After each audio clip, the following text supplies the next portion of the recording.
तत्वानुसंधान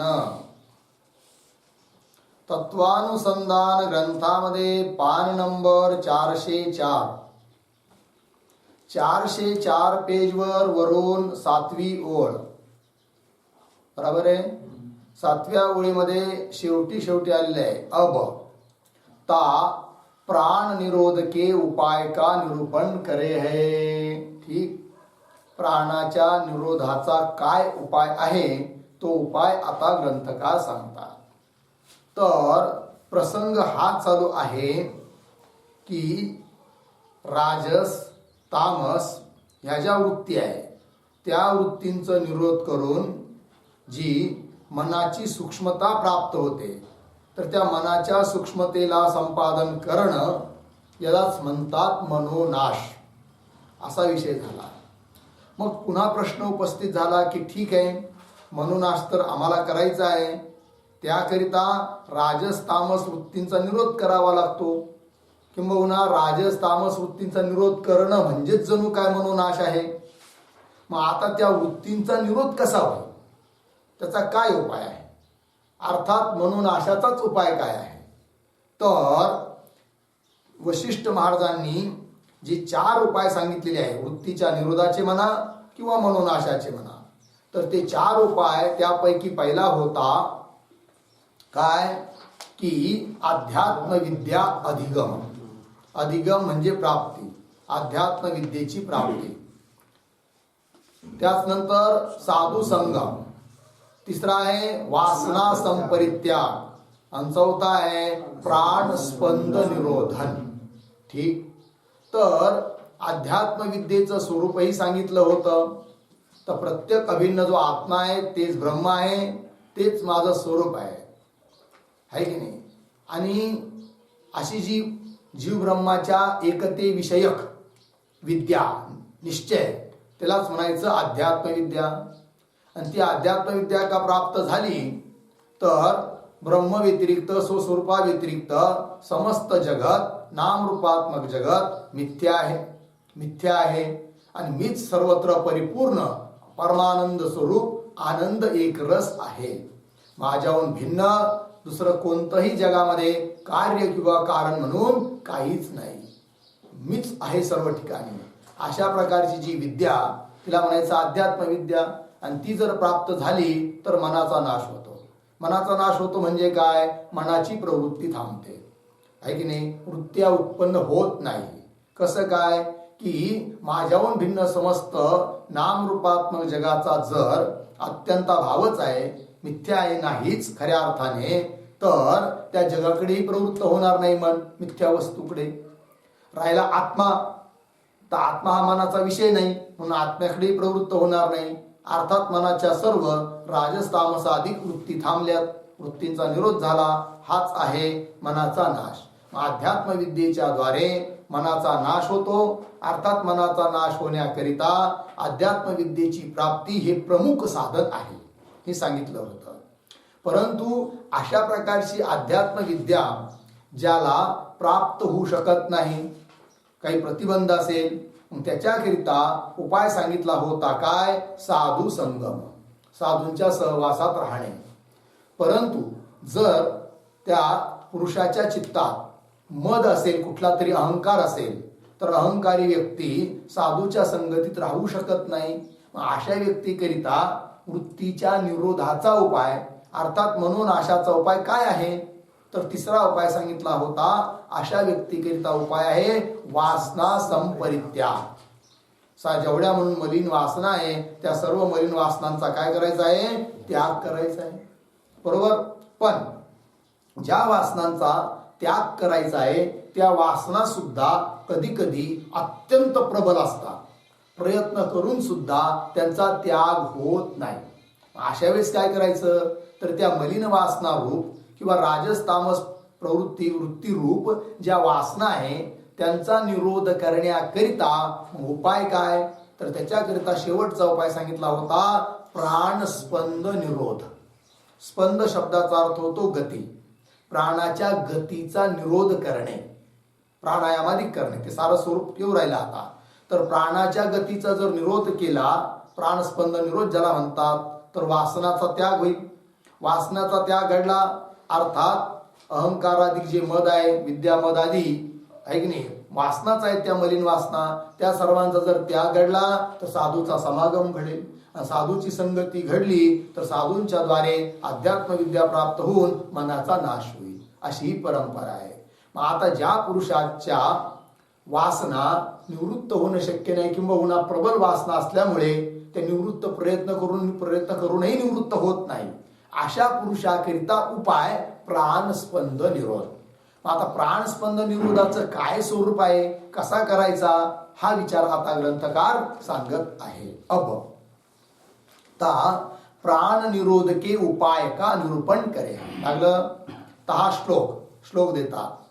प्राणायाम दृढाभ्यासात युक्त्या च गुरुदत्तया आसनाशन योगेन प्राणस्पंदो निरुध्यते. ठीक. प्राणायाम दृढाभ्यासात युक्त्या च गुरुदत्तया आसनाशयन योगेन प्राणस्पंद निरोधः.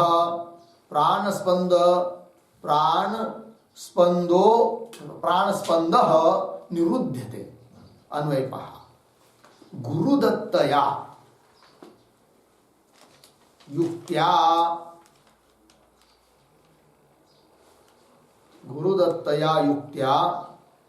प्राणायाम दृढाभ्यासात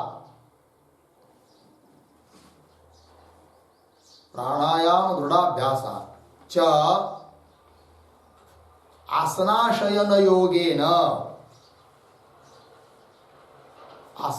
योगेन सरळ पुढे प्राणस्पंद निरुध्यते. अर्थ पहा.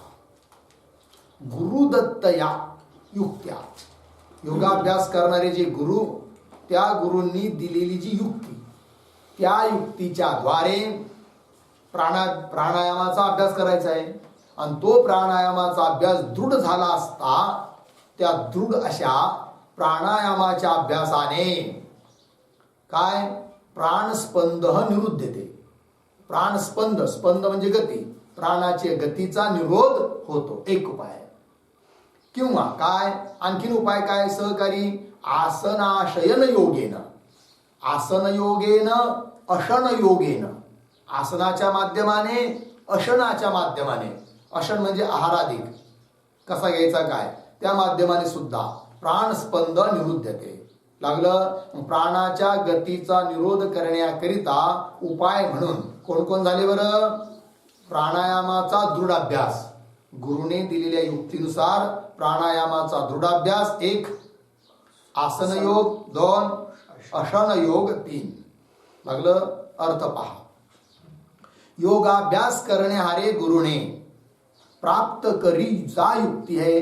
योगाभ्यास करणारे जे गुरु त्यांनी प्राप्त केलेली जी युक्ती आहे, प्राप्त करी जा युक्ती आहे, ता युक्ती करिके, त्या युक्तीच्या द्वारे कर्या जो प्राणायाम का दृढ अभ्यास आहे, त्या युक्तीने केल्या जाणारा जो प्राणायामाचा काय दृढ अभ्यास आहे, तीस अभ्यास ते, त्या अभ्यासाच्या द्वारे तथा आसन योग करिके. आसन योग अशन योग दोन विभाग आहे. आसन योग करी म्हणजे आसनाच्या माध्यमाने आहे ना, आसनाच्या स्थितीने अनुष्ठानाने, तथा अशन योग करिके प्राणों के गती का निरोध होवे. प्राणस्पंद, स्पंद म्हणजे गती, प्राणाच्या गतीचा काय होतो निरोध होतो. आणि प्राणाची गतीचा निरोध झाला तर आपोआप वृत्ती, नवीन नवीन वृत्ती उत्पन्न होण्याचं थांबतं. अर्थात वासनांचा क्षय होतो, वासनांचा संपरित्याग होतो. आणि वासनाचा संपरित्याग झाला तर साधूचा संत समागम घडतो. आणि संत समागम घडला तर अध्यात्म विद्या प्राप्त होऊन मनाचा नाश होतो. आणि मनाचा नाश झाला तर जीवनमुक्तीचं विलक्षण सुख अनुभवाला भेटतं. कारण जीवनमुक्तीचं साधन म्हणून 3 सांगितले होते. काय? तत्वज्ञान, वासनाक्षय, मनोनाश. ठीक आहे की नाही? चला. प्राणों के गति का निरोध होए है इति. अब इसी श्लोक के अर्थ को, हा जो श्लोक दिला ना आता प्राणायाम दृढाभ्यासात, हा श्लोक, इसी श्लोक के अर्थ को विस्तारते कथन करे है. विस्तार पूर्वक या श्लोकाच्या अनुषंगाने आता ग्रंथकार बोलतात. ताके विषय प्रथम प्राणायाम का प्रकार दिखावे है. कारण प्राणायामाच्या दृढाभ्यासाने प्राणाचा निरोध होतो हे सांगितलं होतं. पण प्राणायाम म्हणजे काय, प्राणायाम शब्दाचा काय अर्थ आहे, त्याचा प्रकार काय आहे, तो आता अगोदर ग्रंथकार सांगतात. ताके विषय प्रथम प्राणायाम का प्रकार दिखावे. सो प्राणायाम पूरक, रेचक, कुंभक इस भेद करके 3 प्रकार का होवे है. प्राणायाम किती प्रकारचा आहे, 3. पूरक, रेचक, कुंभक. ता पूरक म्हणजे काय वगैरे, रेचक म्हणजे काय, सर्वांची व्याख्या देत आहे. तहा वाम नासिका करके बाह्य वायु का जो अंतर पूरण है ताका नाम पूरक है की नाही. वाम नासिका, वाम म्हणजे डावी आणि दक्षिण म्हणजे उजवी. तर डाव्या नाकपुडीतून बाहेरचा वायू आत भरणे, शरीरामध्ये पूर्ण भरणे, याला म्हणायचं पूरक, पूर्ण करणे, पूरक. वाम नासिका के बाह्य वायु, नासिका करके, नासिकेच्या द्वारे बाह्य वायु का जो अंतर पूरण है ताका नाम पूरक है. लागलं. और दक्षिण नासिका करके ता अंतर वायु का जो बाह्य परित्याग है ताका नाम रेचक है. ठीक. आता वायू आत भरून घेतला, पण डाव्या नाकपुडीने वायू आत घेतलाय, तर सोडताना डाव्या नाकपुडीने नाही सोडायचा, उजव्या नाकपुडीने सोडायचा. ठीक आहे की नाही. हाताच्या त्या बोटांनी, या 2 बोटांनी आणि अंगठ्याने, तर अंगठ्याने उजवी नाकपुडी बंद करून डाव्या नाकपुडीने श्वास आत घ्यायचा. पूर्ण भरला की नंतर या 2 बोटांनी डावी नाकपुडी बंद करून उजव्या नाकपुडीने सोडायचा. आणि जो वायू सोडणे त्याला म्हणायचं काय, रेचक. ठीक आहे. पंक्ती पहा. ता प्राणवायू का जो, पुढे गेले, दक्षिण नासिका करके, दक्षिण म्हणजे उजवी, दक्षिण नासिका करके ता अंतर वायू का, आत घेतलेला जो वायू आहे त्याचा जो बाह्य परित्याग, बाहेर सोडणे, ताका नाम रेचक है. और ता प्राणवायू का जो रोकना है ताका नाम कुंभक है. समजा आत वायू घेतला पूर्ण करून, तर लगेच सोडायचं असं नाही, काही वेळ आत थांबायचं, आत तसाच ठेवायचा वायू, त्याला म्हणायचं कुंभक. तर कुंभकाचे देखील 2 प्रकार आहे, अंतरकुंभक, बाह्य कुंभक. तर आत वायू रोखून ठेवणे हा झाला अंतरकुंभक. आणि पुन्हा उजव्या नाकपुडीने वायू बाहेर सोडल्यानंतर त्याला बाहेर तसंच काही वेळ राहू देणे, आत न घेणे कोणत्याच नाकपुडीने, मग त्याला म्हणायचं काय, बाह्य कुंभक. ठीक आहे. पंक्ती पहा. और ता प्राणवायु का जो रोकना है ताका नाम कुंभक है. सो कुंभक भी अंतर बाह्य इस भेद करके 2 प्रकार को हुए, अंतर कुंभक, बाह्य कुंभक. तहा पूरण करे हुए वायु का जो हृदय देश विषय रोकना है, कुंभक म्हणजे काय हे सांगताय. तर पूरण करे हुए, आतमध्ये वायू पूर्ण करून घेतला, शरीरात भरला आहे. ठीक. तर पूरण करे हुए वायू का जो हृदय देश विषय, हृदयामध्ये रोखणे, अडवून ठेवणे, त्याला बाहेर येऊ द्यायचं नाही. ठीक आहे ना. हृदय देश विषय रोकना है ताका नाम अंतर कुंभक है. त्याला काय म्हणायचं, अंतर कुंभक. और रेचन करे हुए प्राण वायू का, आता थोड्या वेळाने उजव्या नाकपुडीतून बाहेर सोडला, बाहेर रेचक झाला, तर बाहेर सोडलेला जो वायू त्याला थोडा वेळ तसंच बाहेर ठेवणे, आत न घेणे, त्याला म्हणायचं काय, बाह्य कुंभक. और रेचन करे हुए प्राण वायू का जो शरीर के बाह्य देश विषय रोकना, शरीराच्या बाहेरच त्याला थांबून ठेवणे, रोकना है ताका नाम बाह्य कुंभक है. लागलं. तहा त्याची मात्रा किती आहे बरं, आहे की नाही. पूरक किती किती काल करायचा, रेचक किती कालात करायचा, कुंभक किती वेळ करायचा, त्याचं एक प्रमाण आहे. काय प्रमाण पहा. ता षोडश मात्रा वो करिके तो पूरक करना. षोडश मात्रा आहे की नाही, म्हणजे 16 क्षण, 16 सेकंद धरा वाटल्यास करण्याकरिता. तर पूरक करत असताना किती, 16 क्षण. 16 असं नाही, 16 करण्याचा 16 क्षणपर्यंत थांबण्याची किंवा प्राणवायू आत घेण्याची योग्यता नसेल, एवढी शक्ती नसेल, तर ते प्रमाण दिलंय त्या प्रमाणात करायचं. तर प्रमाण कसं आहे, अगोदर प्रमाण समजून घेऊया. तर पूरकाला किती मात्रा सांगितल्या, 16. और 32 मात्राओं करके रेचक करना. तर 32 मात्रेने काय करायचं, रेचक म्हणजे इतकं हळूहळू सोडायचा की जेवढ्या वेळेत घेतला होता त्याच्या दुप्पट वेळेने सोडायचा, भस्कन सोडायचा नाही. कळलं की नाही. दुप्पट वेळेने 32 मात्रा 32 क्षणात असं आहे. जर 10 मात्रेत घेतला असेल तर 20 मात्रेत सोडायचा, 4 मात्रेत घेतला असेल तर 8 मात्रेत सोडायचा, असा त्याचा अर्थ. और 64 मात्रा वो करके कुंभक करना है की कुंभक करायला किती क्षण 64 म्हणजे 16 पूरक 32 रेचक, 16 दोन्ही 32 आणि 32 दोन्ही 64 म्हणजे पूरकाच्या दुप्पट रेचक आणि रेचकाच्या दुप्पट कुंभक. कळलं की नाही? ह्याच प्रमाणात चालायचं आहे की नाही. 16 32 64 एवढी योग्यता नसेल, समजा 2 क्षणात पूरक केला तर रेचक किती 4 क्षणात, कुंभक किती 8 क्षणात, असा हिशोब. 2 4 8 पूरक रेचक कुंभक असं ध्यानात ठेवायचं. ठीक आहे ना. किंवा पूरक कुंभक रेचक असं जर घेतलं तर त्याप्रमाणे माप काय 2 8 4 असं. और 64 मात्रा वगैरे के कुंभक करना अर्थात पूरक ते द्विगुणा रेचक करना. पूरकाच्या दुप्पट काय करायचा रेचक, और रेचक ते द्विगुणा म्हणजे दुप्पट कुंभक करना. लागलं एवढं. रेचकाच्या दुप्पट काय आहे कुंभक. इहा मात्रा नाम म्हणजे का हो 16 मात्रा 64 मात्रा 32 मात्रा, पण मात्रा काय आहे, मात्रा म्हणजे काय. या मात्रा नाम काल परिमाण का है. मात्रा म्हणजे काय, एक काल विशेष आहे की नाही. मग 16 मात्रा समजत नसेल तर 16 क्षण समजा, क्षण समजत नसेल तर पल समजा, पल समजत नसेल विपल समजा, विपल समजत नसेल तर सेकंद समजा. आता कळलं की नाही. हे सारे ज्योतिषशास्त्राचे माप आहेत, पल विपल क्षण प्रहर वगैरे वगैरे. ठीक आहे की नाही. अहोरात्र मास वर्ष है कि नहीं, आयन. ठीक है. चला युग ये सारा. यहाँ मात्रा नाम काल परिमाण का है. सो आत्म पुराण के 11 अध्याय विषय विस्तार ते निरूपण કર્યા आहे. आत्मपुराणामध्ये 11व्या अध्यायामध्ये या कालाचं परिमाण कसं किती असतं याचं वर्णन विस्तारपूर्वक आम्ही केलेलं आहे. कुठं आत्मपुराणामध्ये निरूपण કર્યા आहे.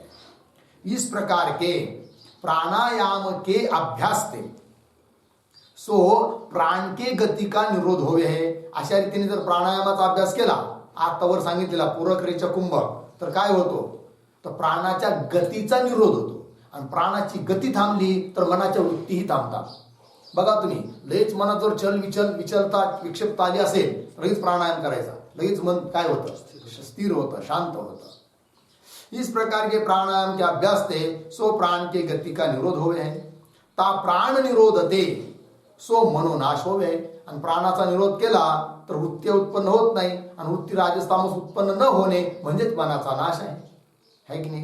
किंवा काय प्राणाचा जर निरोध केला तर काय होईल, वासनेचा त्याग होईल, राजस्थामस वृत्तीचा त्याग होईल. वृत्तीचा त्याग घडला तर मदाधिक वृत्तीचा त्याग घडला तर साधूचा समागम होईल. साधूचा संघ घडला तर अध्यात्मविद्या प्राप्त होईल. अध्यात्मविद्या प्राप्ती झाली तर मनाचा नाश होईल. मनाचा नाश झाला तर जीवनमुक्तीची प्राप्ती होईल. जीवनमुक्तीची प्राप्ती व्हावी असं वाटत असेल तर मनाचा नाश केला पाहिजे. मनाचा नाश करण्याकरिता अध्यात्मविद्येची प्राप्ती झाली पाहिजे. अध्यात्मविद्येच्या प्राप्तीसाठी साधू समागम घडला पाहिजे. कळलं की नाही. आणि साधू समागम घडण्यासाठी वासनेचा परित्याग झाला पाहिजे. वासनेचा परित्याग सहजासहजी होत नसेल, विवेकाने होत नसेल तर हठयोग केला पाहिजे, म्हणजे प्राणायाम केला पाहिजे. लागला अर्थ. चला. ता प्राण निरोधते सो मनोनाश होवे. किंवा ता प्राणायाम को प्राण निरोध द्वारा मनोनाश की उपायता श्रुति विषय भी कथन करिए. है की नाही. तो प्राणायाम जो आहे ना तो मनाच्या नाशाचा उपाय आहे. पण कसा. प्राणायाम को प्राण निरोध द्वारा है की नाही. प्राणायाम जर केला तर काय होईल, प्राणाचा निरोध होतो. आणि प्राणाचा निरोध झाला तर मनाचा नाश होतो. मनाच्या नाशासाठी उपाय कोण आहे, प्राणायाम. प्राणायाम को प्राण निरोध द्वारा मनोनाश की उपायता श्रुती विषय भी कही है. श्रुतीत सुद्धा सांगितलेली आहे गोष्ट, श्रुती विषयी भी कथन करी आहे, सो दिखावे आहे. तर कोणती ती श्रुती आहे ती सांगतात. कथन करी आहे सो दिखावे आहे. त्याच्या अगोदर योगी दो प्रकार का होवे है. योगाचे किती प्रकार आहे? दोन. कोण कोण बरं? एक तो दैवी संपत रूप शुभ वासना वाला योगी होवे है, ज्याच्याकडे दैवी संपत्ती प्रचुर मात्रेत आहे असा योगी, शुभ वासने वाला योगी. ठीक है. एक तो दैवी संपत रूप शुभ वासना वाला योगी होवे है, और दूसरा ता दैवी संपत ते रहित आहे की नाही, दैवी संपत्तीने रहित. अभयम सत्व संश वगैरे दैवी संपत्ती सांगितलेली आहे ना. तर दैवी संपत्ती ते रहित आसुरी संपत रूप मलिन वासनावाला योगी होवे आहे. तर योगाचे दोन प्रकार झाले. एक कोणता? दैवी संपत रूप शुभ वासनावाला योगी. दुसरा आसुरी संपत रूप मलिन वासनावाला योगी होवे. तर हा प्रथम योगी को तो श्रुतीने पूर्व मंत्र करिके निरंतर ब्रह्म का चिंतन रूप राजयोग उपदेश कर्या. दोन योग, राजयोग हठयोग. राजयोग कुणासाठी? दैवी संपत्ती रूप शुभ वासना वाला जो योगी त्याच्या करिता कोण? राजयोग. आणि आसुरी संपत्ती रूप मलिन वासना वाला जो योगी त्याच्या करिता काय? हठयोग. दोन योग आहे, राजयोग हठयोग. तर राजयोग काय आहे बरं पहा. तर प्रथम योगी कुतो श्रुतीने पूर्व मंत्र करिके, पहिल्या मंत्रामध्ये तिथं वेदात आलेल्या त्या मंत्रामध्ये त्यात अगोदर नंतर पूर्व मंत्र करिके निरंतर ब्रह्म का चिंतन रूप राजयोग. राजयोगाचं स्वरूप काय? निरंतर ब्रह्माचं चिंतन. यालाच म्हणायचं काय? राजयोग. केवळ मनाचा अभ्यास, मनाच्या द्वारे ब्रह्माचं चिंतन करणे राजयोग आहे. निरंतर ब्रह्म का चिंतन रूप राजयोग उपदेश करे आहे. सो पूर्व मंत्र यह आहे. पूर्व म्हणजे पहिला मंत्र. पहिल्या मंत्रामध्ये राजयोग सांगितला आहे, त्याच्या पुढच्या दुसऱ्या मंत्रामध्ये हठयोग सांगितला आहे वेदामध्ये. ठीक आहे की नाही. वेदाची श्रुती म्हणजे मंत्र. तर तो पहिला मंत्र कोण आहे बरं की ज्याच्यामध्ये राजयोगाचा उपदेश केलेला आहे? तर तो मंत्र या ठिकाणी देत आहे. त्रिभिरुन्नतम स्थाप्य समम शरीरम रुधींद्रियाणि मनसा सन्निवेश्य ब्रह्मोडूपेन प्रतरेत विद्वान श्रोतांसी सर्वाणी भयावहानी. ठीक. पदच्छेद पहा. त्रिभिः उन्नतम स्थाप्य समम शरीरम रुधि इंद्रियाणि मनसा सन्निवेश्य ब्रह्म उडूपेन प्रतरेत विद्वान श्रोतांसी सर्वाणी भयावहानी. अन्वय. विद्वान सापडलं का? विद्वान शरीराम माग आहे पहिल्या पादात. शरीराम सुरूपासून त्रिभिः उन्नतम समम स्थाप्य रुधि मनसा इंद्रियाणि सन्निवेश्य.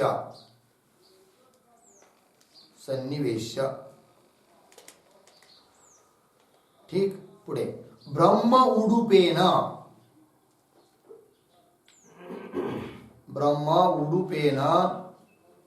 सर्वाणी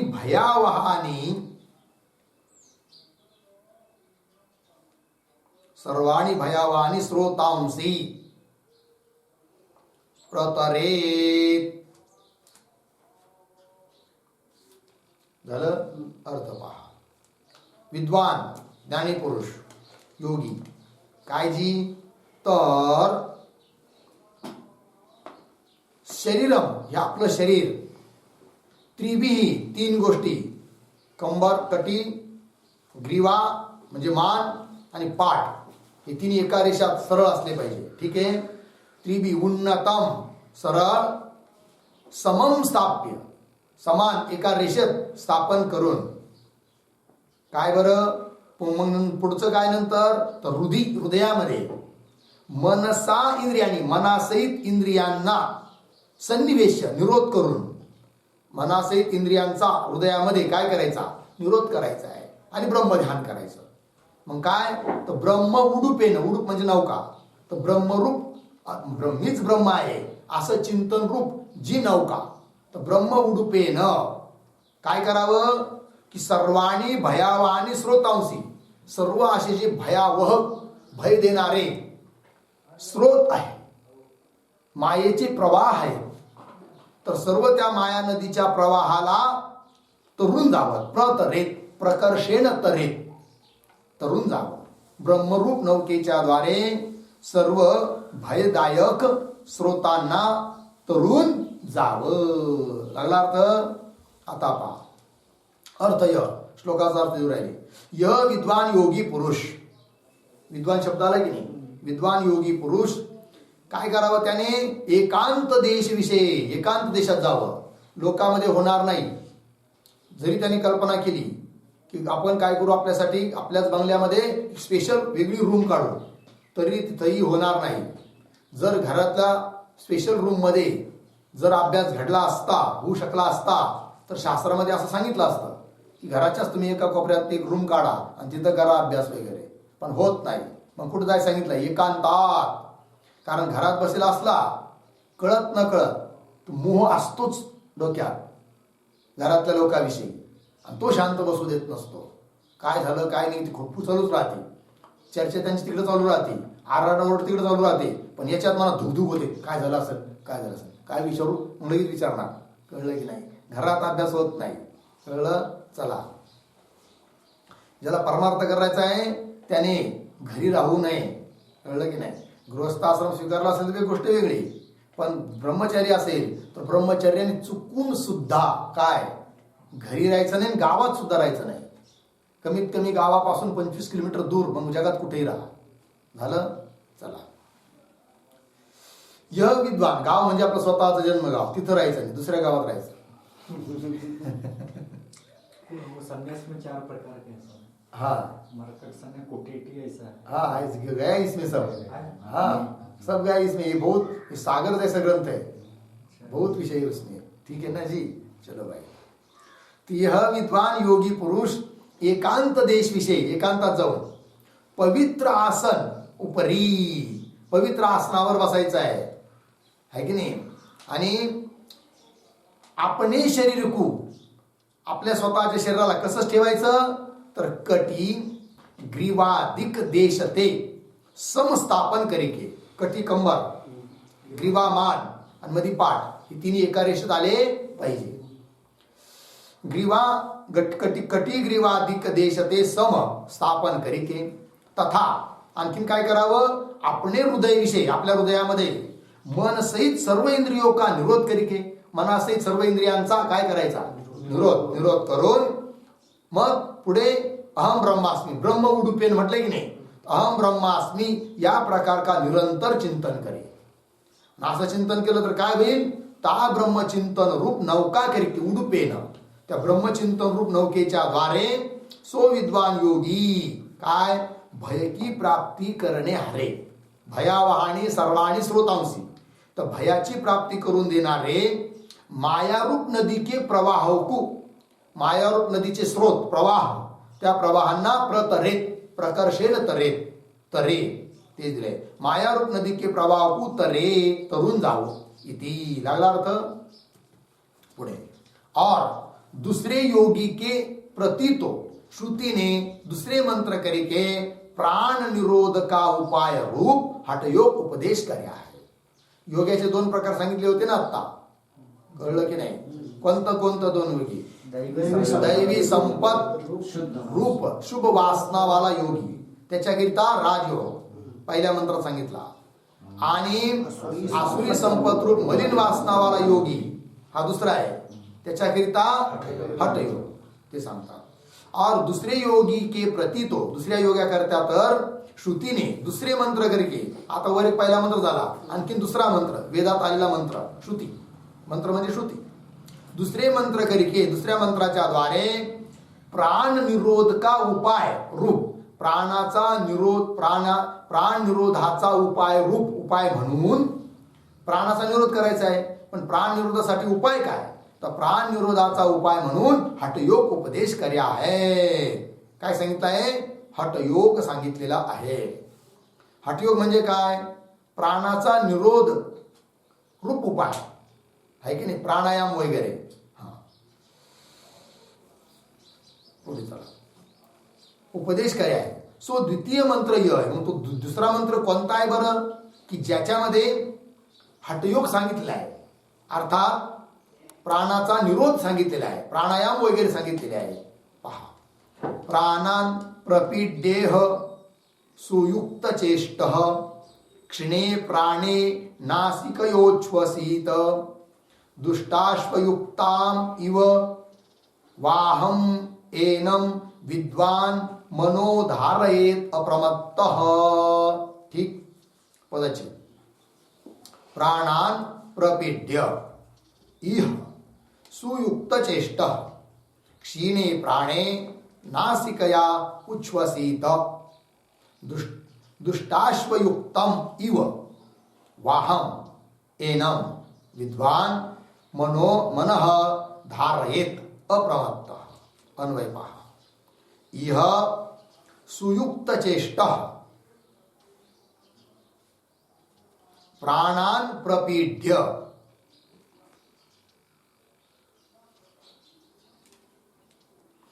झालं. किंवा असं करू शकता, इह सुयुक्त चेष्ट विद्वान. शेवटी शेवटी आलाय बघा विद्वान, ओळीच्या शेवटी. सुयुक्त चेष्ट हे विद्वानाचं विशेषण. इह सुयुक्त चेष्ट विद्वान.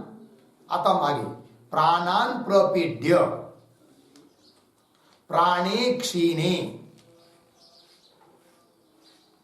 प्राणे क्षीणे नासिकया उच्छ्वसीत. पुढे दुष्टाश्वयुक्तम इव वाहम एनाम मनः अप्रमत्तः धारयेत. अप्रमत्तः धारयेत. अर्थ पहा. इह सुयुक्त चेष्ट म्हणजे आहार विहाराधिक सर्व चेष्टा ज्याच्या उचित आहेत, चांगल्या आहेत, सुष्टू आहेत असा विद्वान ब्रह्मनिष्ठ पुरुष. काय बरं? प्राणान प्रपीड्य. प्राणान प्रपीड्यचा अर्थ आहे प्राणायामम कृत्वा. प्राणान प्रपीड्य म्हणजे प्राणायाम करून. काय? प्राणायाम केला असता प्राणे क्षीणे, प्राण क्षीण होतात. प्राणे क्षीणे, प्राणे क्षीणे म्हणजे काय बरं? प्राणांच्या गतीचा विच्छेद झाला असता प्राणे क्षीणे. किंवा प्राणवृत्ती निरोधे सती, प्राणवृत्तीचा निरोध झाला असता. कारण प्राणायाम केला तर प्राणवृत्तीचा काय होतो? निरोध होतो. तर प्राणे क्षीणे, प्राण क्षीण झाले असता, वृत्तीचा निरोध झाला असता.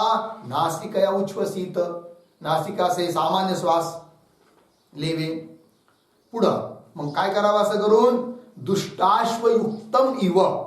दृष्टांत दिलं आहे की एखादा मनुष्य आहे आणि त्याचं वाह अर्थात रथ, गाडी वगैरे, आणि त्याला जुंपलेले आहे घोडे. पण ते घोडे कसे आहे? दुष्ट आहे. दुष्ट आहे म्हणजे काय बरं? तर घोडे दुष्ट आहे म्हणजे अशिक्षित आहे, शिकवलेले नाही असे घोडे. आणि अशा घोड्यांयुक्त जो त्याचा वाह म्हणजे रथ किंवा गाडी. आता ते घोडे शिकलेले नसल्यामुळं ते काय करतात? इकडं तिकडं ओढण्याचा प्रयत्न करतात. पण सारथी जो आहे तो जर अप्रमत्त असेल म्हणजे सावधान असेल तर तो बरोबर त्या घोड्यांचा लगाम धरून हळूहळू त्यांना, त्या घोड्यांना सन्मार्गावर आणतो. ही कुशलता कुणाची? सारथ्याची आहे. त्याप्रमाणे दुष्टाश्वयुक्तम इव वाहम हा दृष्टांत झाला. त्याप्रमाणे एनम मनः, हे जे मन आहे की नाही त्याला सुद्धा काय करावं? मन अत्यंत उन्मत्त असतं आहे की नाही, दुष्ट आहे, ऐकत नाही, जबरदस्ती इंद्रियांना घेऊनच जातं कुठंतरी. अशा त्या मनाला अप्रमत्त प्रमादरहित होऊन धारयेत, त्याला ब्रह्मस्वरूपाच्या ठिकाणीच लावायचं योग्याने, हठयोग करून. तर असा हठयोग सांगितलेला आहे, प्राणायाम रूप हठयोग सांगितलेला आहे. ठीक आहे जी. कोणाकरिता? दुसऱ्या योगाकरिता. दुसरा योगी म्हणजे कोण? असुर संपत्ती वाला जो मलिन वासनावाला, असुर संपत्ती रूप मलिन वासनावाला योगी. ठीक आहे, चला ह्या मंत्राचा अर्थ सांगत आहे स्वतः ग्रंथकार. युक्त है आहार विहाराधिक चेष्टा जिसकी, युक्त सुयुक्त चेष्टा म्हटलं होतं की नाही, युक्त आहे उचित आहे, आहार विहाराधिक चेष्टा जिसकी, ऐसा योगी पुरुष, विद्वान योगी पुरुष. पूर्वोक्त वर सांगितल्याप्रमाणे पूरक, रेचक, कुंभक क्रमते या क्रमाने प्राणायाम को करके, प्राणायाम करून प्राणों के गती का निरोध करे. प्राणाच्या गतीचा, स्वाभाविक जी ती प्राणाची गती आहे तिचा काय करावा? निरोध करके. तिसते अनंतर प्राण गतीचा निरोध झाला असता तिसके अनंतर जैसे प्रमाद रहित सारथी, एखादा सारथी आहे घोडा रथ चालवणारा, पण तो कसा असला पाहिजे? प्रमाद रहित म्हणजे सावधान चित्तवाला, अप्रमत्त. प्रमाद रहित सारथी पुरुष दुष्ट अश्वयुक्त रथकू, अशिक्षित न शिकवलेले घोडे, त्या घोड्याने युक्त असणारा जो रथ, त्या रथाला बलात्कार से, दुष्ट अश्वयुक्त रथकू बलात्कार से म्हणजे जबरदस्ती हळूहळू श्रेष्ठ मार्ग विषय धारण करे, श्रेष्ठ मार्गावर आणून सोडतो त्या रथाला. ठीक आहे की नाही? तैसे प्रमाद रहित सो विद्वान योगी, विद्वान योगी त्याने सुद्धा कसं व्हायचं? अप्रमत्त, प्रमाद रहित व्हायचं आहे म्हणजे सावध राहायचं आहे हमेशा. प्रमाद रहित सो विद्वान योगी दुष्ट इंद्रिय युक्त मन को, मन कसं आहे? दुष्ट अशा घोड्याने युक्त आहे, इंद्रियाने युक्त आहे. कोण? मन. दुष्ट इंद्रिय युक्त मन को विषयोते निवृत्त करके, विषयापासून त्या मनाला काय करायचं? हळूहळू दूर करायचं, हटवायचं आहे करके. आणि मग कुठं लावायचं? सन्मार्गावर. सन्मार्ग म्हणजे कोण? आनंद एक रस ब्रह्म विषय धारण करे. आनंद एक रस असं जे ब्रह्मतत्व आहे त्या ब्रह्मतत्वाच्या ठिकाणीच त्या मनाला लावायचं आहे, सन्मार्गावर आणून सोडायचं आहे. अर्थात तीच ब्रह्मविषय एकाग्र चित्तवाला होय. म्हणजे एकंदरीत तात्पर्य काय? त्या ब्रह्माच्या ठिकाणीच एकाग्र चित्तवाला त्या योग्याने व्हायचं आहे. हा अर्थ लागलं एवढं. आता त्या श्लोकामध्ये, ज्या श्लोकाची व्याख्या चालू आहे की नाही, त्या श्लोकामध्ये काय सांगितलं होतं? गेला कुठं श्लोक तो?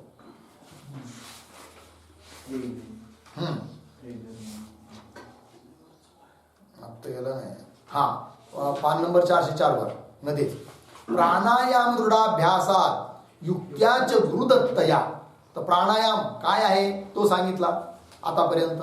आता पुढे शब्द आले आहे आसनाश्रयन, आसनाशन योगेन, आसन योगेन, अशन योगेन. तर आसन योग काय आहे, अशन योग काय आहे, ही गोष्ट आता सांगत आहेत ग्रंथकार. अब आसन योग का निरूपण करे आहे. आसन योग नंतर सांगतील अशन योग. आता पहा, तर आसन योग का स्वरूप आहे की नाही, आसन योगाचं स्वरूप काय आहे तेही सांगायचं. आणखीन तथा ता आसन योग के साधन, आसन योगाचं साधनही सांगायचं. तथा ता आसन योग का फल यह तीनों पतंजली भगवान ने यथाक्रमते सूत्रातून सांगितलेले आहे. 3 सूत्र इथे दिल्या जाऊ राहिले. 3 गोष्टी सांगण्याकरिता 3 सूत्र आहे. 3 गोष्टी कोणकोणत्या बरं? नंबर 1 आसन योग का स्वरूप, आसन योगाचं स्वरूप. आसन म्हणजे काय? आसनाचं स्वरूप. दुसरी गोष्ट आसन योगाचं साधन, आसन होण्याकरिता साधन. तिसरं आसन योगाचं फल. या 3 गोष्टी 3 सूत्रातून भगवान पतंजलींनी सांगितलेल्या आहेत. य तीनो पतंजली भगवानने यथाक्रमते सांगितलेले आहेत. पण कसे ते सूत्र? तर पहिलं सूत्र स्थिरम सुखम आसनम. याच्यामध्ये आसन योगाचं स्वरूप सांगितलं आहे. कशाला म्हणतात आसन? तर स्थिरम जे स्थिर आहे आणि सुखकारक आहे त्याला म्हणायचं काय? आसन. आहे की नाही? आसन लावून बसलाय. आसनाचे अनेक प्रकार आहेत आहे की नाही, सिद्धासन, पद्मासन, वज्रासन आदी आदी करून. आसन तर लावलं आहे की नाही, परंतु भयंकर पीडा उरायली तकलीफ तर ते आसन नाही म्हणता येत. आसन कसं असावं? स्थिर असावं, सुख देणार असावं आहे की नाही. तर स्थिरम सुखम आसन हे झालं आसनाचं स्वरूप, आसन योगाचं स्वरूप. दुसरं आसन योगाचं साधन सांगतात आता. प्रयत्न शैथिल्यानंत समापतीभ्याम. हे काय आसन योगाचं साधन. स्पष्टीकरण स्वतः ग्रंथकार करू राहिले या सूत्रांचा. तर साधन काय आहे? प्रयत्न शैथिल्या नंतर आहे की नाही, प्रयत्न शैथिल्या अनंत समापत्तीभ्याम. एक झालं प्रयत्न शैथिल्य, दुसरं आहे अनंत संपत्ती. या दोघांच्या द्वारे हे दोघं साधन आहे आसन योगाचे. अर्थ सांगणार आहे ग्रंथकार.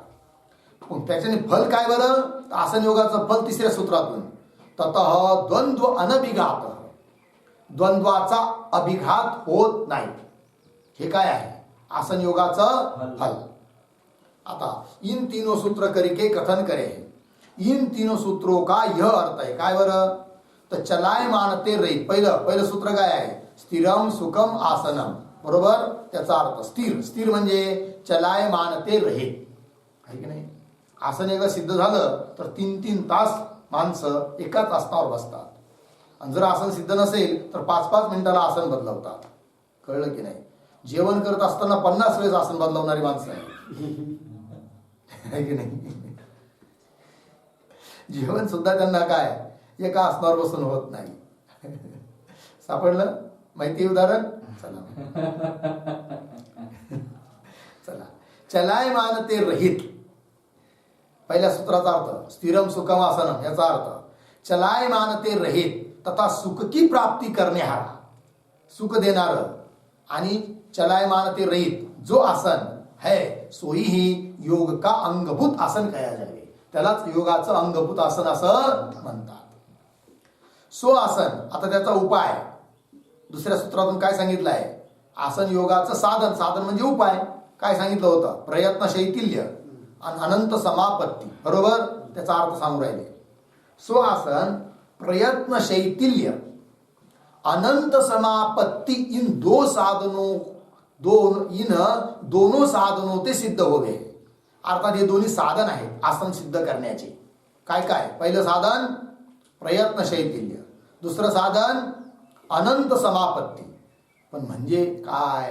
प्रयत्न शैथिल्य म्हणजे काय? आसन अनंत समापत्ती म्हणजे काय सांगतायत. तहा लौकिक वैदिक कर्मों का जो त्याग है ताका नाम प्रयत्न शैथिल्य है. प्रयत्नाची शिथिलता. प्रयत्न म्हणजे कर्म. वैदिक कर्म, लौकिक कर्म ते थंड पडणे, कमी करणे, त्याला म्हणायचं प्रयत्न शैथिल्य. तरच आसन करता येईल. आणि हमेशा जर सतत प्रयत्नशीलच असेल, एक क्षणभर बी स्थिर थांबत नाही आहे की नाही. सारखे विचार चालू आहे. आता हे करायचं, आता ते करायचं, त्याच्यानंतर गहू पेरायचा, त्याच्यानंतर अमुक करायचं, त्याच्यानंतर फवारणी मारायची, नंतर कापूस करायचा. कळलं की नाही. सारखं चालूच आहे काही काही. प्रयत्नाची शिथिलता नसेल आहे की नाही तरी सुद्धा आसन होऊ शकत नाही. आसन होण्याकरिता काय पाहिजे?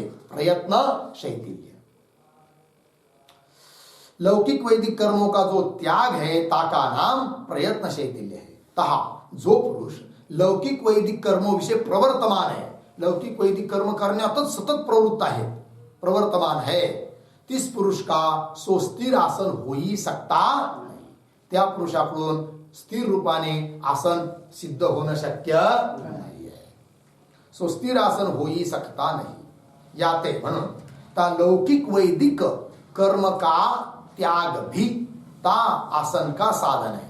म्हणून प्रयत्न शैथिल्य म्हणजे लौकिक वैदिक कर्माचा त्याग हे सुद्धा आसनाचं काय आहे? साधन आहे.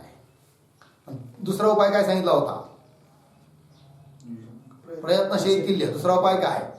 अनंत समापत्ती. ते काय आहे बरं? ते सांगतात. और जो अनंत भगवान, अनंत म्हणजे कोण? भगवान. अनंत म्हणजे अंतरहित असा कोण आहे? भगवान. अनंत भगवान आपणे सहस्र फणोपरी आहे. अनंतशाही भगवान, शेषशाही भगवान. कळलं की नाही. आपल्या 1000 फणावर त्याने धारण केली आहे. कोण? पृथ्वी. आपने सहस्र फणोपरी इस पृथ्वी को धारण करके, या पृथ्वीला धारण केलेलं आहे त्याने. करके वर्तमान आहे, विद्यमान आहे. सो अनंत भगवान मैं हूं. तो असणारा अनंत भगवान परमात्मा उपाधीला सोडलं तर चैतन्य रूपाने मीच आहे. सो अनंत भगवान मैं हूं. या प्रकार का जो चिंतन है ताका नाम अनंत समापत्ती है. अर्थात परमात्मा स्वरूपाच्या ठिकाणी चित्त लावणे, हे सुद्धा आसनाचं काय आहे, साधन आहे की नाही. आसनाला बसला आहे, त्यासाठी काय पाहिजे, प्रयत्नशील पहिली गोष्ट. दुसरी गोष्ट, प्रयत्नशील झाले, लौकिक वैदिक कर्म करण्याकडे प्रवृत्त नाही आहे, बसला एका ठिकाणी, पण मनात सारखी चलबिचल चालू आहे, तरी सुद्धा स्थिर बसू शकत नाही. म्हणून काय पाहिजे, अनंत समापत्ती, अर्थात परमात्मा स्वरूपाच्या ठिकाणी मनाला लावणे.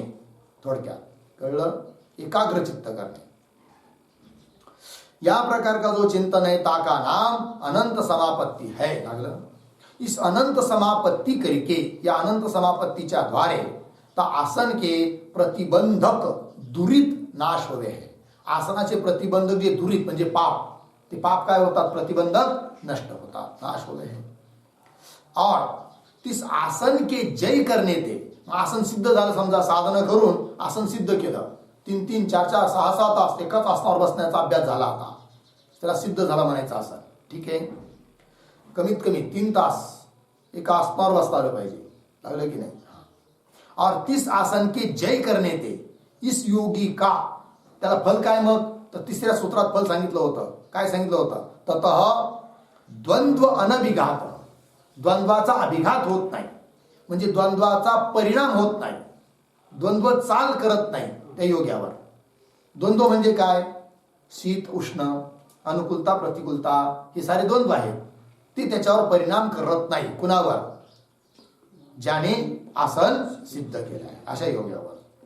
तिस आसन के जय करणे ते इस योगी का शीत उष्णाधिक द्वंद्व करके ताडन होवे नाही, अभिघात होत नाही. पण शीत उष्णाधिक त्याला ताडन करू शकत नाही, अर्थात त्याला त्याच्या ठिकाणी काही परिणाम करू शकत नाही, हा अर्थ आहे. सूर्य वेदी चंद्र वेदी, हा, शीत उष्णाधिक द्वंद्व करके ताडन होवे नाही. लागला अर्थ.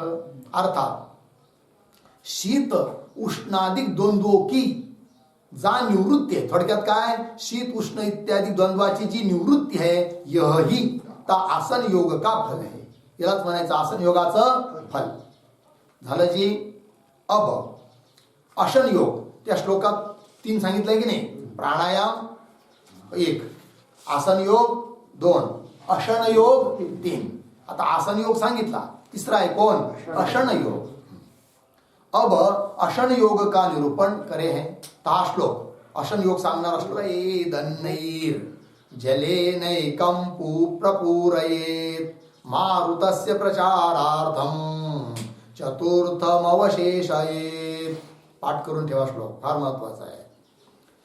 भोजन, आसन म्हणजे खाणं, तर भोजन योग कसा असावा, कसं जे भोजन करावं, तर द्वौ भागौ पूरयेत अन्नैहि जलेन एकम प्रपूरयेत. पदच्छेद झाला. मारुतस्य प्रचारार्थम चतुर्थम अवशेषयेत. ठीक आहे, तो अन्वय, अन्नैहि द्वौ भागौ पूरयेत. झालं. एकम जलेन प्रपूरयेत, एकम जलेन प्रपूरयेत. पुढे मारुतस्य प्रचारार्थम चतुर्थम अवशेषयेत, किंवा चतुर्थम मारुतस्य प्रचारार्थम अवशेषयेत. अर्थ पहा. आपण समजा आपलं पोट आहे, तर त्या पोटाचे 4 विभाग करायचे. किती, 4 विभाग करायचे. चाकूने कापायचं पोट असा अर्थ नाही, मनाने 4 विभाग समजायचे. त्या 4 विभागापैकी 2 भागात अन्न भरायचं. अन्नैहि 2 भागौ पूरयेत. झालं, 2 भाग पूर्ण झाले, राहिले किती, 2. त्यात 1 भाग पाण्यासाठी ठेवायचा. एकम जलेन पूरयेत, प्रपूरयेत, जलाने पूर्ण करायचा. उरला किती, 1. मग 1 भाग जो आहे ना, 1 अंश, तो कशासाठी ठेवायचा, हवेसाठी ठेवायचा. मोकळी हवा राहिली पाहिजे. ठीक आहे की नाही. पहिले लोक पायजमी शिवायचे. वा, पायजमा माहिती कसं असतं, कसं असतं आहे की नाही, ट्राउझर त्याला म्हणतात पायजमा.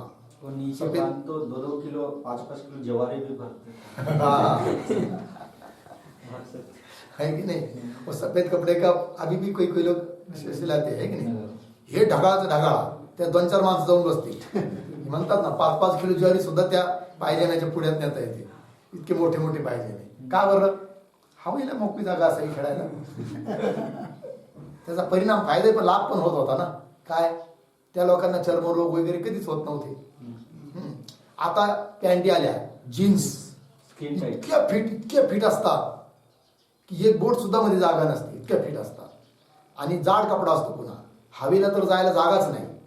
मग उन्हाळ्याचे दिवस गरमी वगैरे असते, घाम येतो. घाम कुठं जाणार? मग तिथंच राहतो. आणि त्या घामामुळे आणि हवेने न सुकल्यामुळे तो घाम, मग चर्मरोग वगैरे होतात. फार त्रासही होतो. कळलं की नाही? चला जाऊ द्या. मारुतस्य प्रचारार्थम, तसं पोटामध्ये वायूला फिरण्याकरिता एक भाग ठेवायचा. मारुत म्हणजे वायू.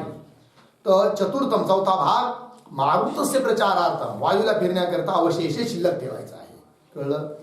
तात्पर्य काय? समजा आपल्या पोटात 4 चपात्या बसू शकतात ठासून ठासून. अशी कल्पना, एवढी जागा आहे. तर मग 4 नाही खायच्या. किती खायच्या? 2च चपात्या खायच्या, आहे की नाही? म्हणजे अर्धा 2 भाग पूर्ण झाले. आणि एक भागामध्ये, एका चपातीच्या भागात पाण्यासाठी ठेवायचं आणि एक वायूसाठी. असं जर भोजन केलं ना तर तो मनुष्य आजारी सुद्धा पडत नाही. आजारी कोणते माणसं पडतात माहिती आहे का? जी जेवताना पोटाला बोट लावतात आणि कपाळाला बोट लावतात. इतकं कडक झालं की नाही पोट पाहतात, कपाळा इतकं. कळलं की नाही? म्हणजे अजून खायचं. कारण एवढा चांगला माल कुठे भेटणार आहे पुन्हा? एवढी सारी काय बर्फी, खवा, त्याच्यात काय टाकलंय? काजू आणि खोबरं आहे की नाही? किस. आणि मस्त काय केली आहे? पाक. आणि ती बर्फी पुन्हा थोडी होणार आहे? कधी येतील कधी नाही. घ्या खाऊन. आजारी पडतात. ठीक आहे की नाही? चला, चतुर्थम अवशेषित अर्थ, योगाभ्यास करणे हारा पुरुष आपने उदर म्हणजे पोट, उदर के 2 भागों को तो अन्न करके पूर्ण करे, अन्नाने पूर्ण करायचे. और 1 भाग को जल करके पूर्ण करे, जलाने पूर्ण करायचा. पण ते पाणी लगेच नाही प्यायचं. जेवत असताना पाणी प्यायचं नाही. जे लोक जेवताना पाणी पितात त्यांचे सांधे दुखतात. आता नाही तर म्हातारपणी का होईना नक्कीच दुखतात, गुडघे वगैरे. कळलं की नाही? म्हणून जेवताना पाणी प्यायचं नाही. पुन्हा अनेक प्रकारचे रोग सुद्धा होऊ शकतात, जलोदर वगैरे. ठीक आहे ना? जेवताना पाणी प्यायचं नाही. पण जेवण झाल्यावर किती, 1 घोट फक्त ते गळा साफ करण्याकरिता पाणी प्यायचं.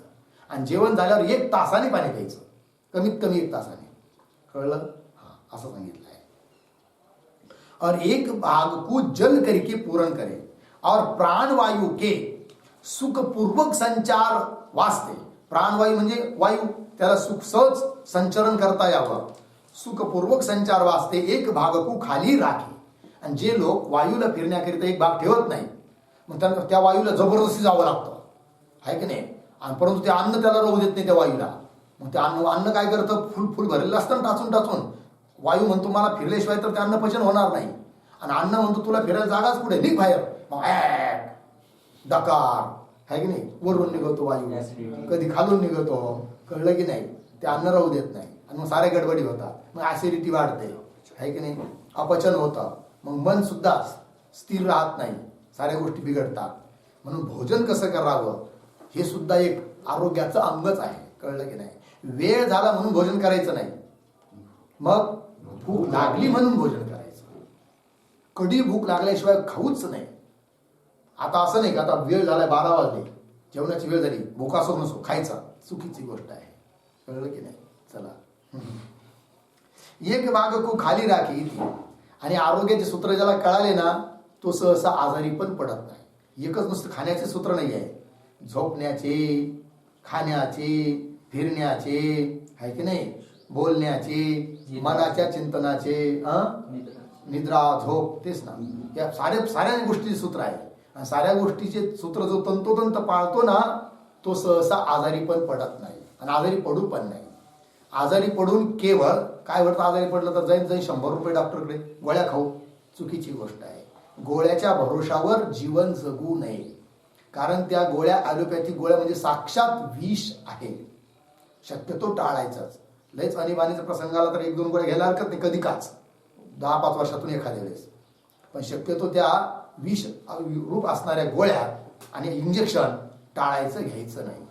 प्राकृतिक स्वभाव सिद्ध कसं आपल्याला निरोगी राहता येईल याचाच दिनचर्या आपली जर व्यवस्थित असली ना तर आजारी पडण्याचा प्रसंग सहसा येत नाही आहे की नाही. परंतु रसनेंद्रिय ज्याच्या ताब्यात आहे तो सहसा आजारी पडत नाही.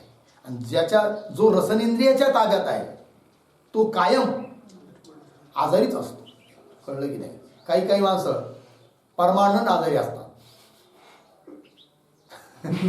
परमानंट म्हणजे रोज काहीतरी होणार त्यांचं. आज पोट तरी दुखणार, पोट बरं झालं, डोकं तरी दुखणार, काहीतरी होणार. असे काही माणसं असतात. जाऊ द्या. एक भाग तू खाली राखे. इस प्रकार प्राणायाम अर्धविराम, आसन योग अर्धविराम, सापडली नाही ओळ 407 वर वरून तिसरी ओळ. प्राणायाम, आसन योग, आसन योग, इन तीनों करके प्राण के गति का निरोध होवे. प्राणाच्या गतीस, गती म्हणजे काय? स्पंद गेलतं ना, स्पंद शब्द ना, काय स्पंदच ना. हा, प्राण स्पंद, स्पंद स्पंद म्हणजेच गती. प्राण के गति का निरोध होवे, ता प्राण के निरोध हुए सर्व चित्त वृत्तिया निरुद्ध होवे. प्राणाचा निरोध झाला तर साऱ्या चित्तवृत्ती काय होतात? निरुद्ध होतात, थांबतात. बघा तुम्ही लयच वृत्ती उठत असेल ना, तुम्ही 5 मिनिट कुंभक करा, साऱ्या वृत्ती थांबतात. आहे की नाही? करून बघायचं. सर्व चित्तवृत्तियां निरुद्ध होवे, जिस कारण ते चित्त की वृत्तियों का उदय प्राण की गति के अधीन ही है. प्राणाच्या गतीवर अवलंबून आहे कोण? चित्तवृत्तीचा उदय. है की नाही? प्राणाच्या गतीचा निरोध झाला तर चित्ताच्या वृत्तीचा देखील काय होतो? वृत्तीचा उदय होणं देखील थांबतो.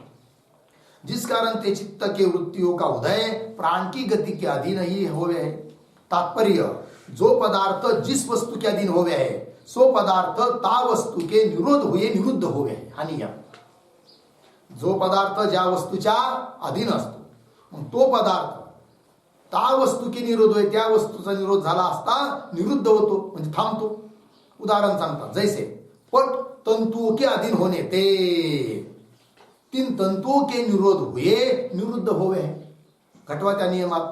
जो पदार्थ पट पदार्थ जिस वस्तु के अधीन होवे है, जिस वस्तु के तंतु वस्तु के अधीन होवे है सो पदार्थ पट पदार्थ ता वस्तु के तंतु वस्तु के निरोध हुए, ता वस्तु के निरोध हुए तंतु वस्तु के निरोध हुए निरुद्ध होवे. पटाचा निरोध होतो. तंतूच्या अधीन आहे कोण? पट. तंतू जर थांबवले, काहीच केलं नाही त्याला, तर पटही व्हायचं थांबतो, असं त्याचा अर्थ. जैसे पट तंतुओं के अधीन होने ते तीन तंतुओं के निरोध हुए निरुद्ध होवे है.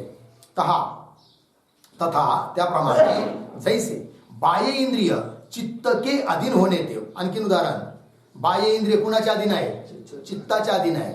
मग चित्ताचा निरोध झाला तर बाह्य इंद्रियांचा सुद्धा काय होतो? निरोध होतो. आणि त्या चित्तवृत्तीचा उदय कोणाच्या अधीन आहे? प्राण गतीच्या अधीन आहे. प्राण गतीचा निरोध झाला तर चित्तवृत्तीचा उदय थांबतो. चित्तवृत्तीचा उदय थांबला तर इंद्रियांची प्रवृत्ती थांबते. इंद्रियांची प्रवृत्ती थांबली की शांतता येते. कळलं? चला. तथा जैसे बाह्य इंद्रिय चित्त के अधीन होने ते ता चित्त के निरोध हुए, चित्ताचा निरोध झाला असता निरुद्ध होवे है. बाह्य इंद्रिय निरुद्ध होतात, थांबतात. तैसे चित्त की वृत्तिया प्राण गती के अधीन होने ते. चित्तवृत्तिया कोणावर अवलंबून आहे? प्राण गतीवर. प्राण गती के अधीन होने ते ता प्राण के निरोध हुए, प्राणाचा निरोध झाला असता निरुद्ध होवे कोण? चित्ताची वृत्तिया. चित्तवृत्त्या निरुद्ध होतात म्हणजे थांबतात, त्यांची प्रवृत्ती थांबते असा अर्थ. तिसऱ्यानंतर मग स्वभावतेही आत्मा अनात्माकार जो अंतकरण आहे. अंतकरण स्वभावता राहतं, कधी आत्माकार कधी अनात्माकार. प्राय अज्ञानी जीवांचं अंतकरण अनात्माकार राहतं आणि तत्वज्ञान झालं तर कधी आत्माकार, व्यवहार दशेत अनात्माकार स्वभावता. तिसऱ्यानंतर स्वभावते आत्मा अनात्माकार जो अंतकरण आहे सो अंतकरण अनात्माकार वृत्तियों के निरोध हुए. आता अनात्माकार वृत्तीपासून निरोध करायचा कुणाचा? अंतकरणाचा. म्हणजे चित्त अनात्माकार होऊ द्यायचं नाही. अनात्माकार वृत्तियों के निरोध हुए, एक आत्माकारही होवे. मग ते चित्त काय होतं? फक्त आत्माकारच होऊन राहतं. केव्हा? अनात्माकार वृत्ती का अनात्म पदार्थाकार चित्त होऊ दिलं नाही. म्हणजे अनात्माकार रूपाने चित्ताचा निरोध झाला तर ते चित्त काय होऊन राहतं, आत्माकार होऊन राहतं. एक आत्माकारही होवे लागलं. इस प्रकार ते जो चित्त के वृत्तियों का निरोध है, अशा रीतीने जो चित्तवृत्तीचा निरोध आहे सो निरोध ही मनोनाश कया जावे. चित्तवृत्तीचा निरोध होणं म्हणजेच मनोनाश होणं झालं जी. ऐसे मनोनाश के प्राप्त हुए इस विद्वान पुरुष को ता आत्म एकाकार मन करके सर्व चित्तवृत्तीचा निरोध झाला. मग त्या महात्म्याचं मन चित्त कुठं राहतं, केवळ आत्माकार बनून राहतं. पंक्ती पहा. ऐसे मनोनाश के प्राप्त हुए इस विद्वान पुरुष को ता आत्म एकाकार मन करके आनंद एक रस अपरिच्छिन्न, आनंद एक रस अपरिच्छिन्न म्हणजे परिच्छेद रहित, अपरिच्छिन्न प्रत्येक रूप आत्मा अनुभव होवे. अशा आत्म्याचा काय होतो, अनुभव होतो. इसी उक्त अर्थ को पूर्व वृद्ध आचार्यों ने, ह्याच अर्थाला मागे होऊन गेलेल्या वृद्ध म्हणजे श्रेष्ठ अशा आचार्यांनी देखील सांगितलेलं आहे. श्लोक देतात तिथं. आत्मानात्मा काय, आत्मानात्माकरम स्वभावतो अवस्थितम सदा चित्तम आत्मैकाकारतया तिरस्कृत अनात्मदृष्टीम विदधीत. पदच्छेद पहा. आत्मा अनात्माकारम स्वभावतः अवस्थितम सदा चित्तम आत्मैकाकारतया तिरस्कृत अनात्म दृष्टिम विदधीत. अन्वय पहा. आत्मा अनात्माकारम स्वभावत अवस्थितम चित्तम, मग मागचा शब्द चित्तम सदा आत्मैकाकारतया तिरस्कृत अनात्म दृष्टिम विदधीत. अर्थ पहा. आत्माकार अनात्माकार स्वभावत अवस्थितम चित्तम, चित्त म्हणजे मन स्वभावत अवस्थित स्थित असतं, कधी आत्माकार कधी अनात्माकार. मग काय करावं अशा वेळेस, तर सदा हमेशा आत्मैकाकारतया, सदा त्याला आत्माकारच बनवायचं, ब्रह्माकारच बनवायचं, ब्रह्माच्या ठिकाणी स्थिर करायचं. कुणाला, मनाला, चित्ताला. आत्मैकाकारतया. मग त्याने काय होईल, तिरस्कृत अनात्मदृष्टी, अनात्मदृष्टीचा तिरस्कार करायचा. विदधीत करावा, अनात्मदृष्टीचा सदैव तिरस्कार करावा. थोडक्यात अनात्माकार वृत्तीचा त्याग करून आत्माकार वृत्तीमध्ये सदैव राहावं. इस श्लोक करके कथन करे है. और इसी उक्त वृत्तियों के निरोध को पातंजल शास्त्र वाले योग नाम करके कहे है की नाही. अशा प्रकारे सर्व वृत्तींचा जो निरोध ना, त्या वृत्तींच्या निरोधालाच योग शास्त्रकार योग शब्दाने बोलतात.